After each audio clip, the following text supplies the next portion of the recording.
welcome back to Trek Untold, the Star Trek podcast that goes beyond the stars. I am your host, Matthew Kaplowitz. And today it's time for a strange new world debriefing. And what that means is this episode is going to be a little bit different than the typical format that we follow here at Trek Untold. Normally, this show is just a purely interview show only. Each week I talk to different folks who have been part of the Star Trek universe in some way or another.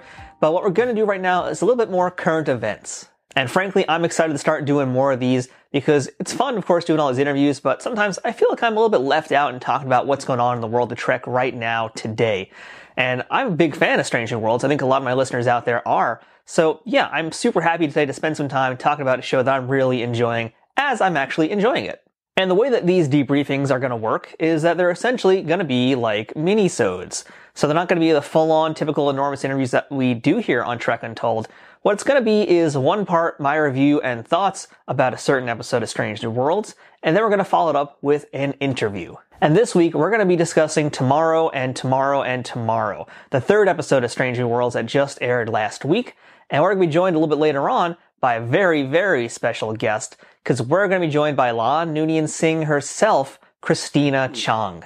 So stick around for that, but first things first, I think I want to spend a little bit of time just talking about the first two episodes of the series as well, because Strange New Worlds Season 2, I think, kicked off in a really, really big, great way. We began with The Broken Circle, and then Episode 2 was Ad Astra per Aspera, and in my opinion, these are two very strong episodes. I really like them both. The thing about The Broken Circle is I felt like while it was a very good episode, I was curious why they went with that as the first one of the season. And I know I saw a lot of folks also kind of being confused by it. Maybe one part confusion and one part just wanting to complain about things. And the biggest thing I saw was folks were like, where's Pike? And that is kind of a fair point here, because after all, Pike is your lead of the show. But on the other hand, Strange New Worlds is an ensemble show, and they don't need to have Pike in every single episode. But I do agree that it was kind of funny that he was essentially absent from the Season 2 premiere.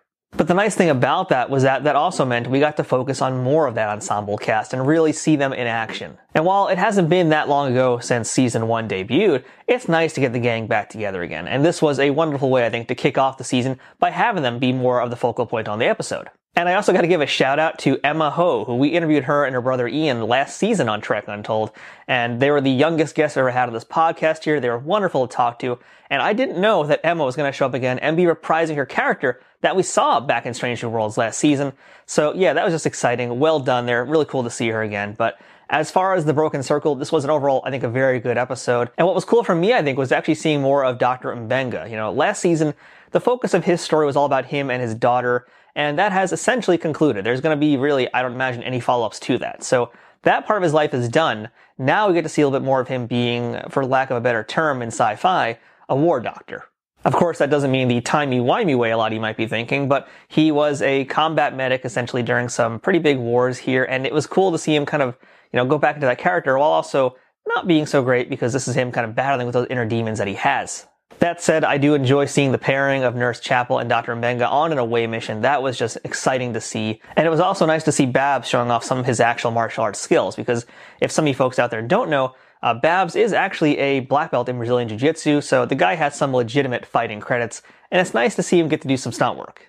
The episode is also notable because Spock gets to sit in the captain's chair, and that was really, really interesting, seeing him take the con and essentially take control of an entire situation, and really, he got into some pretty heavy waters here. And like I said, overall, I think it's a really great episode, but compare it then to Ad Astra per Aspera, and man, it's just like leagues above it, and that's not even a bad thing either. That's not saying that The Broken Circle was a bad episode. It's just, man, Ad Astra per Aspera was just so great, and I would say like this is one of the best Star Trek episodes of all time. And I don't think that I'm alone when I say that. I saw a lot of the comments out there on the internet talking about this episode here, and a lot of folks thought the exact same thing that I was thinking what was going on. Like, this is what Star Trek is all about. Court dramas aren't a foreign concept in the Star Trek universe. We have them going all the way back to the original series, in fact, in the very first season. And that, oddly enough, does coincide with Pike a little bit. But court dramas aren't really anything new to the Star Trek universe, and they've always been, for the most part, very, very good to watch. They bring up a lot of interesting points in a way that is different from the typical away missions, going out and having some action. It keeps things a bit more grounded and cemented, also to a degree in our reality, because we all understand the court system more or less in America and wherever else folks are watching. So having that kind of reflects more on contemporary times for viewers like us to be able to just jump into it a little bit easier. So episodes like that are kind of, I think, a necessity to bring us back to our contemporary times. And as far as court dramas go in Star Trek, I mean, again, this one absolutely is one of the top ones up there. Ranking up there with Measure of a Man, ranking up there with the Drumhead. It was just excellent storytelling top to bottom. And this time around, yeah, we got to have Pike as the focal point because that's what he was doing when episode 1 was happening. And this is again where I kind of wonder, did they choose to have the Broken Circle be the debut because Pike was away doing this and they felt that a court drama wouldn't be as exciting? Or was it that they really just wanted it to be like that and have the ensemble kind of be having the spotlight for that first episode? I don't really know the answer to that, unfortunately, but I'd love to hear any theories that you guys have out there, because I know there was some debate about what should have been the first episode or how that first episode was handled. But as far as Ad Astra per Aspera, which, by the way, in Latin means, I believe it's like a rough road leads to the stars, and that's absolutely the truth of this episode here. And I love that, once again, Strange New Worlds is harkening back to those original Star Trek titles with those very lofty, fairly pretentious, but still lets you know what's going on within the episode thanks to a very clever title. And this time around, again, it was an ensemble story, but the focus was Pike and Una. And this was just, again, top to bottom, beautiful storytelling here, very emotional storytelling as well. I didn't think I'd get this much emotion from watching a courtroom drama, but here we are. And also hats off to Yetide Badake, who I apologize if I'm saying her name wrong, but she did just a stellar job in this episode. Her work was amazing. She deserves an Emmy nomination for what she did as the defendant for Una. Just amazing here. And there's a fun little Easter egg here too, by the way, within her character. And I know I saw a lot of folks talking about this, how she had the literal Starfleet regulations in the form of an actual physical book. Not on a pad device, but an actual printed hardcover book. And that is indeed a throwback to the original Star Trek series, because even as far as that time period, they still were actually using hardcover books to have the Starfleet rules and regulations. And I would imagine that yes, while they're in the future and they can have all the pad devices they want to have, at the end of the day, the tradition of law being in a book just adds so much more gravity to the rules and the weight of what the Federation itself means. So hardly an anachronism, it actually very much makes sense. So again, just great work for the first 2 episodes here, and the Ad Astra per Aspera. This is going to be one of the most memorable episodes of Strange New Worlds, and it is a tough act to follow by far. And then along comes episode 3, Tomorrow and Tomorrow and Tomorrow. And wow, and wow. I get goosebumps right now just thinking about it, because what a ride this episode was. Now, if you're wondering why this episode was called Tomorrow and yada yada yada, well, that is a quote from that Scottish play. It's from Macbeth. And it's a line that Macbeth himself does say after, I believe, Lady Macbeth dies. And while I used to know this by heart, I'm going to cheat today with my communicator device and just read you what the entire speech is, what the entire monologue is. And that is, tomorrow and tomorrow and tomorrow creeps in this petty pace from day to day, to the last syllable of recorded time, and all our yesterdays have lighted fools the way to dusty death. Out, out, brief candle, life's but a walking shadow, a poor player that struts and frets his hour upon the stage, and then is heard no more. It is a tale told by an idiot, full of sound and fury, signifying nothing. And that is absolutely, I think, the perfect way to kind of summarize this episode, because, whew, man, there is a lot to discuss in this one here. So as I mentioned, this one is all about La'an. This is a Christina Chong-centric episode, but it's not just Christina here, because we've also got a Paul Wesley episode. This is a La'an and Kirk adventure.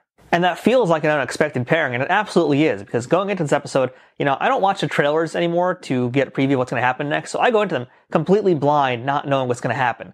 And all of a sudden, seeing Kirk show up, it just was like, what's going on here? And it just got better and better. It snowballed, and it really subverted a lot of my expectations for the episode here, because it kind of started out as this little time travel mystery, and then it becomes even more of a time travel mystery because they go from an alternate timeline down to the past.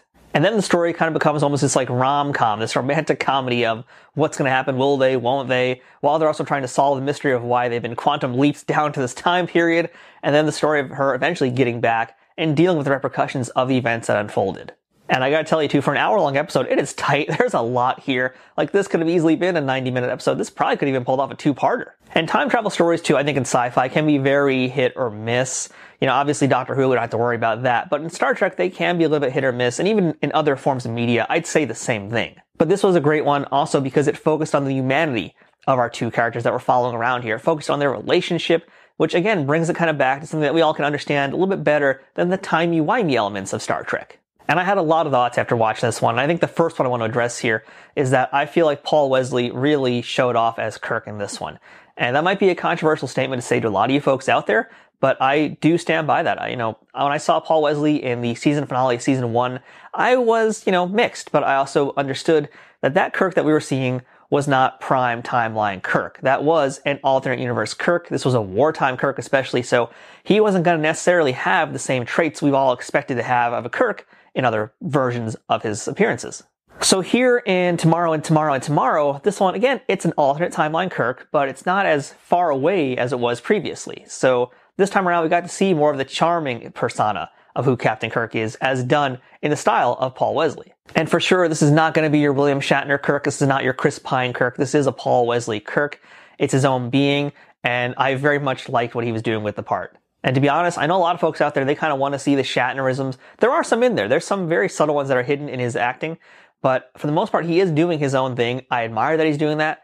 But it also does still feel like the idea and the essence of who Kirk is without going into the Shatner parts of it, because I don't need to hear that again. And if you really want to hear that again, well, yeah, you got Paramount Plus, so go watch the original series there. But truth be told, I think he absolutely is going to quiet down a lot of the haters here, and we know that Kirk is going to show up again as the season progresses, so very excited to see what's going to be next for him, especially once we do get proper timeline Kirk showing up. Now, Christina Chong, I think she put on a masterpiece performance in this episode here, because her character really is a very complex type of character. There's a lot to unpack with her, and I think that Christina got to really showcase her abilities here and her range of acting. Because again, like I said, this covered a few different genres ultimately that merged into one by the end. And it really was just a very heartbreaking episode by the time that it was done. I mean, it starts off one thing, ends with another, and man, what gravity this had. Because like we said with that quote from Tomorrow and Tomorrow and Tomorrow, it very much was about the futility that she can't change the past. She has to now address it head on.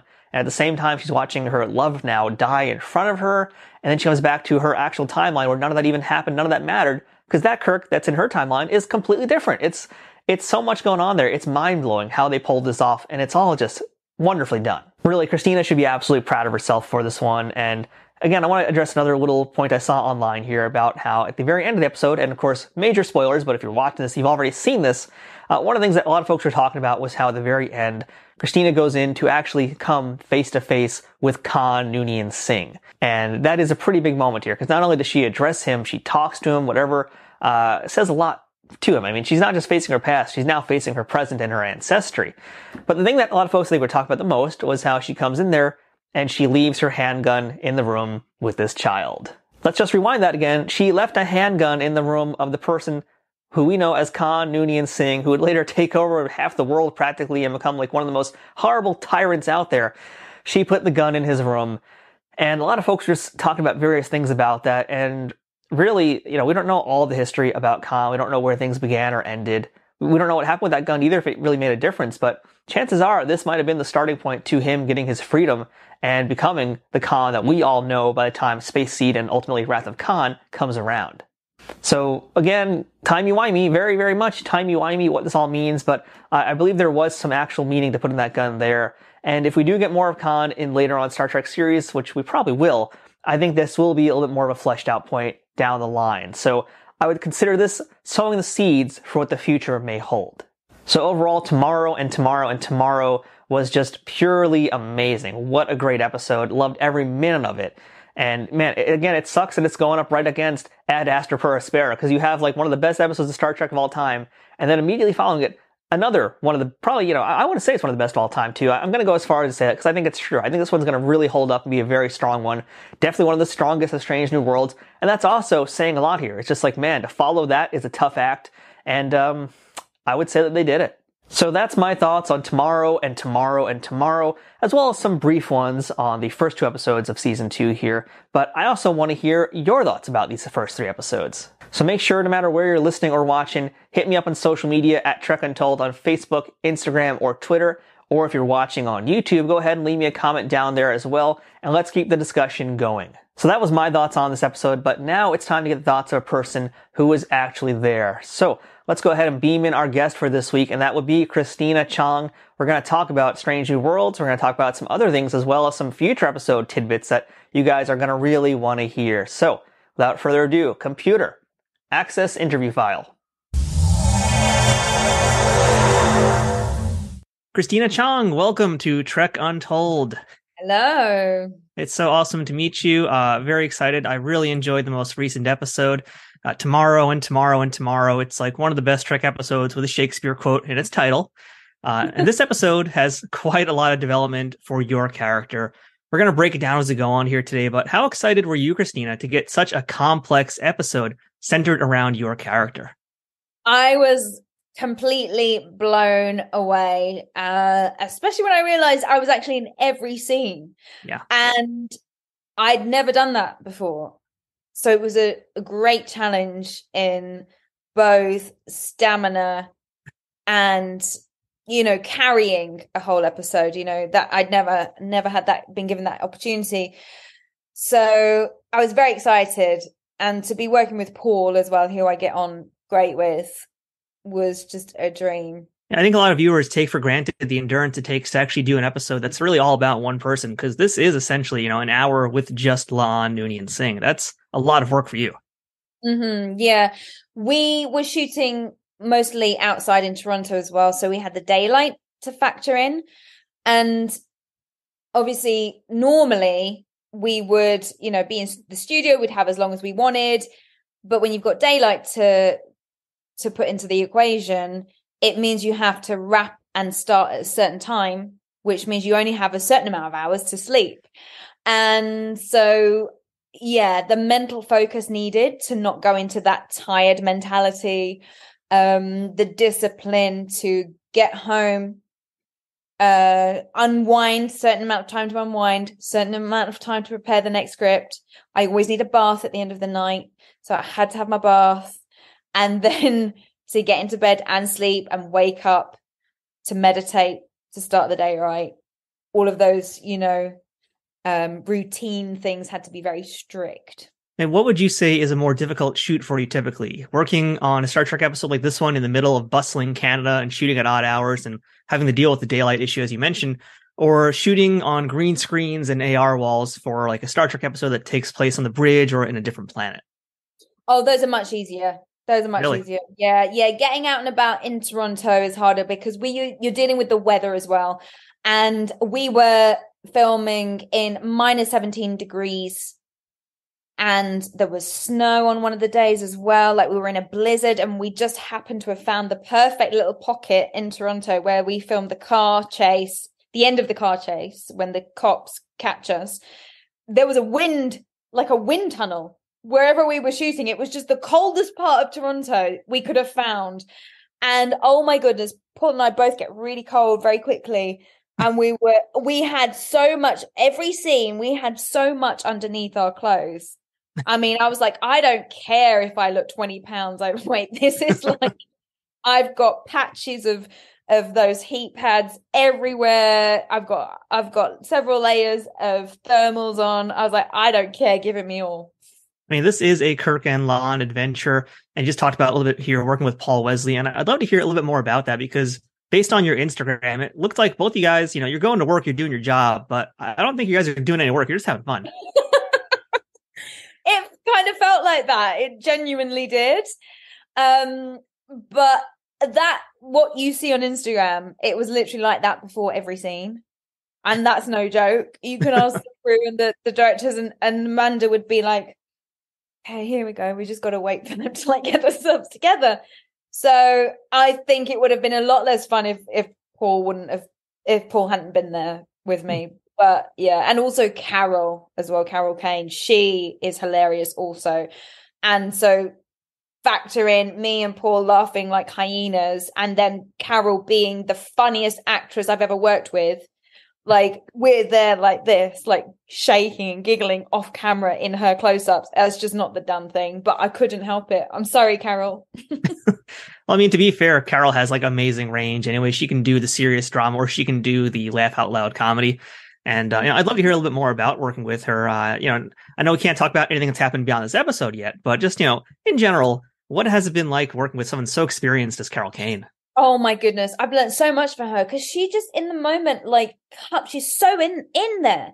She's like, and that's why she doesn't break character when I'm laughing in her face in the close-up. Like, I mean, that's awful. I mean, I really was trying not to, but it's like laughing in church, That's a great way to put it. Yeah, it's like you cannot laugh in church, but that makes you want to laugh more. And so she is one of those actresses who just in the moment she's being it. She's completely being it. She's in that moment and she'll just come up with these improvisations or ad libs here and there, which completely adds to the character in an unexpected way. And that's what threw me. Like those little bits that she would bring in. I was like, that is hilarious and so on point.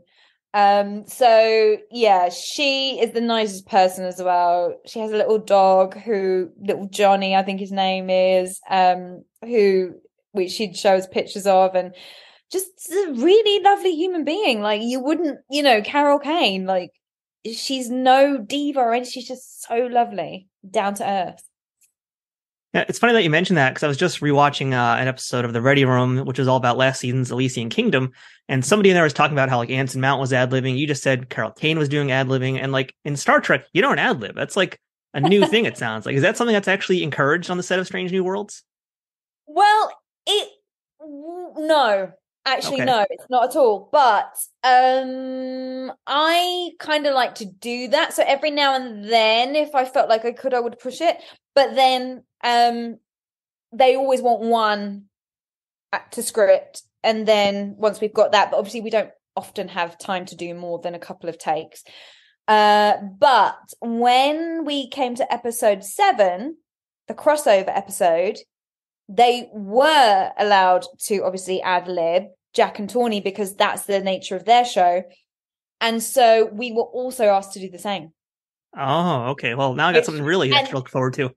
Yeah. So then we were like, oh, a little bit. I was a bit stumped. I was like, oh, hang on a minute. I have to. Oh, right. Hang on. I can't. Yeah. So that was great. And that kind of like gave us a bit of license to keep doing it in further episodes. So, yeah. Well, back to Tomorrow and Tomorrow and Tomorrow. This is such a heartbreaking episode. Like, it starts out as a fun time travel rom-com with a romance story between La'an and Kirk, and then events unfold, and it's leading to La'an facing her past while watching someone she loves die in front of her. And Christina, that final scene is tremendous with you and with La'an. I want to say you, but with La'an in your room. Amazing acting from you. I was weeping at the end of that. So I'd love to hear if you can talk to me about the emotions of your character throughout this episode, the growth that she takes from minute 1 to the final moments, and how you approached all of this, because this is some heavy stuff.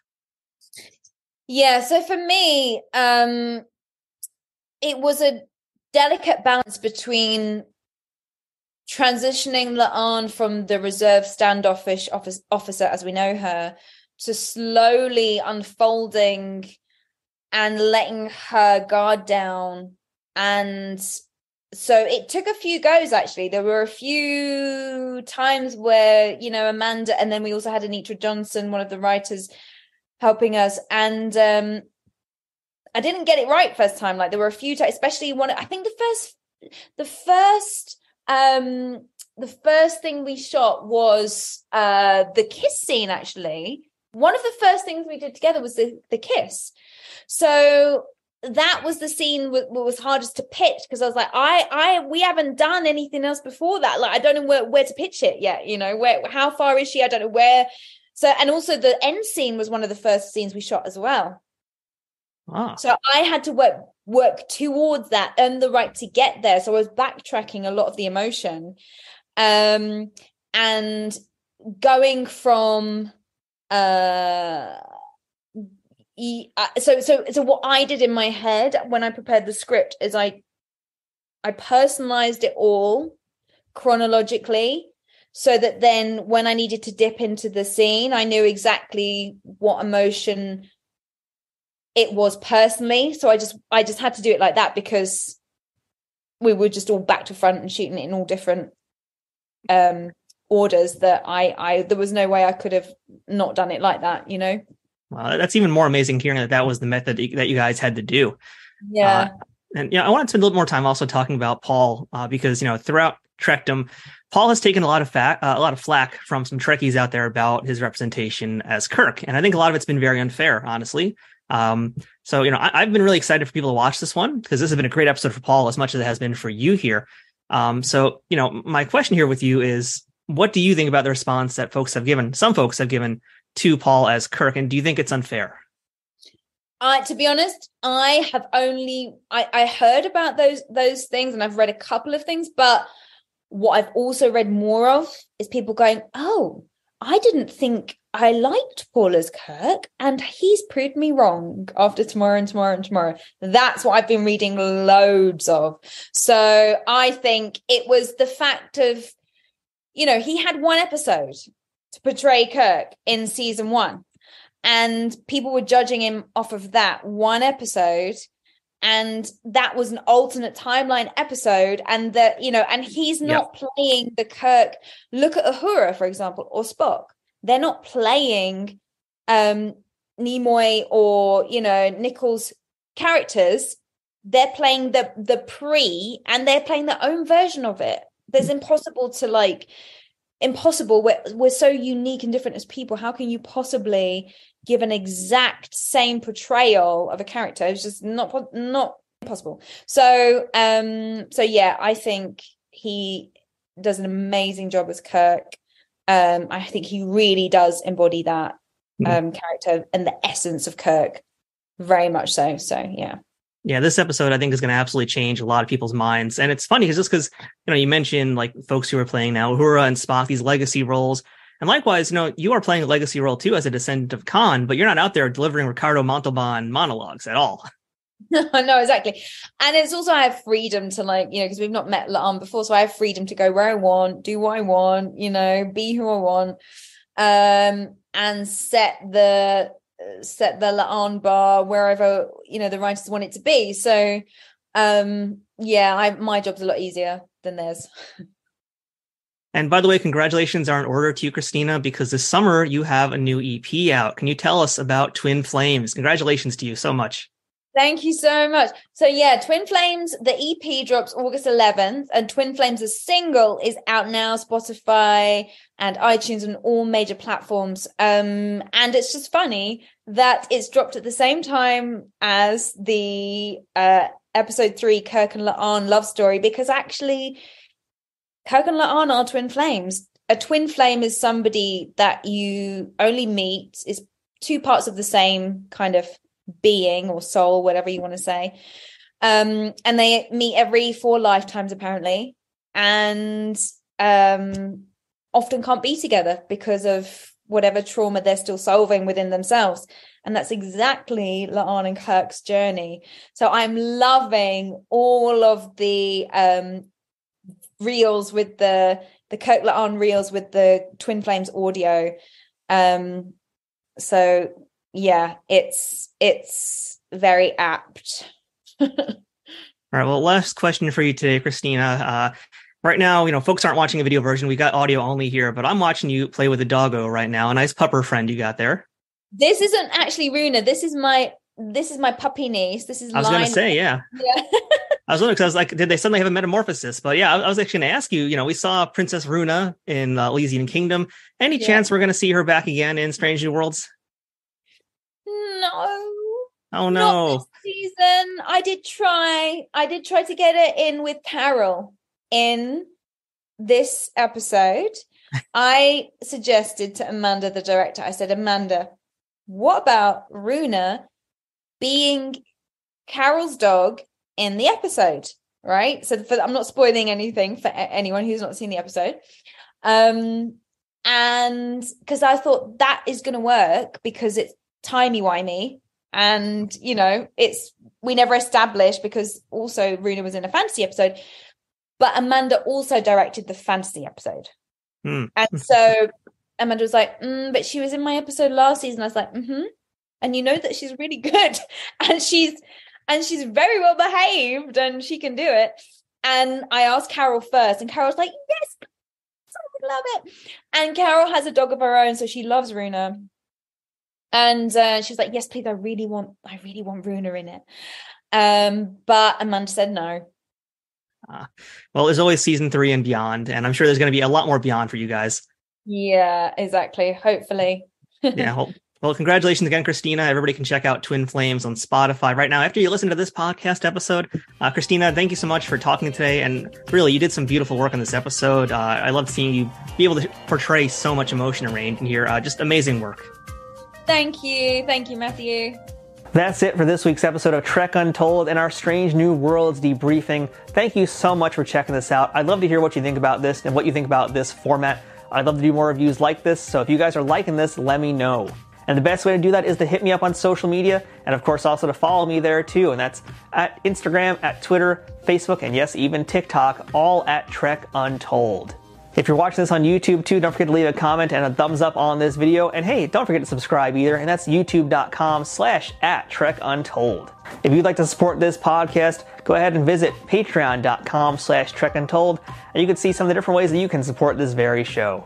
I'm Matthew Kaplowitz. This has been Trek Untold. We will see you next time, and as always, fortune favors the bold. Trek Untold is sponsored by TrekSphere.com, promoting fan-produced Star Trek content in all forms, is powered by the Rageworks podcasting network, and is affiliated with Nerd News Today.